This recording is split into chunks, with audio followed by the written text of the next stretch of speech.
Hello guys, maluto kita sing balinghoy. Isa ka adlaw samtang ako galakaw-lakaw, may nakita ako nga dahon nga akong gintanom. Akon ining ginpalapitan para kuhaon. Sa amon paniud to, akon lutoon. Akon ini nga ginbayo para mapino. Sa amon nga lusong, nga perti katahom, nga ginhatag lang ini sa paryente, ni banahon. Dugay gid nga bayo kag ini na pino. Dali-dali nga nagkadto sa likod kay may kuhaon. Duro nga takway nga mahaba nga nagatubo sa lupa. Kag ubos nga utan nga dugay ko na nga gintanom.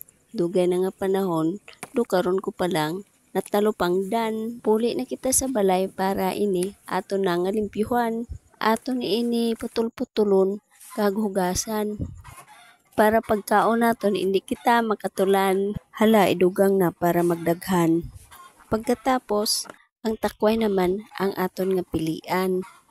Kay durugid nga lupa nga naghalin sa aton katamnan. Ato na ini nga putol-putulon kag idugang sa aton nga rulutoon. Hala, dali na kita mag-umpisa. Ibutang ang kawali kag ang kalayo imo na nga sindihan. Magbutang sang mantika, ahos kag bombay, aton na nga igisa. Hala o kaya para magwa ang hamot niya. Laktan pagid sang baboy para nami ang lasa. Gisa-gisahon ta makadali, magwa gid ang aroma.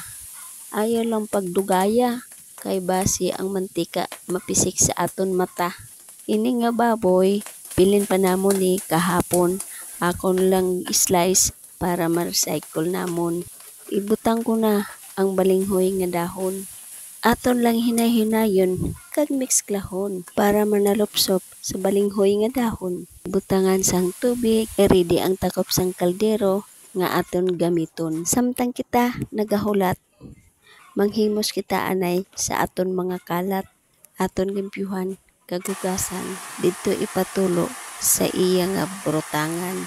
Aton balikan kag check upon kung luto na ang among nga dahon. Daw wala pa man, kaya aton anay nga gwaon. Ang mga kalat nga dahon, aton anay nga silhigon.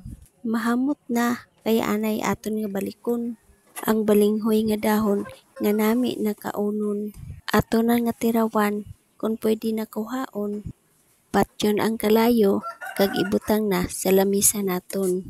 Lantawan ninyo ang amo nga dahon kay mapaanligi kamo sa inyo kanon. Dali na kamo kay kita makaon. Salamat sa pagpamati sa akong version.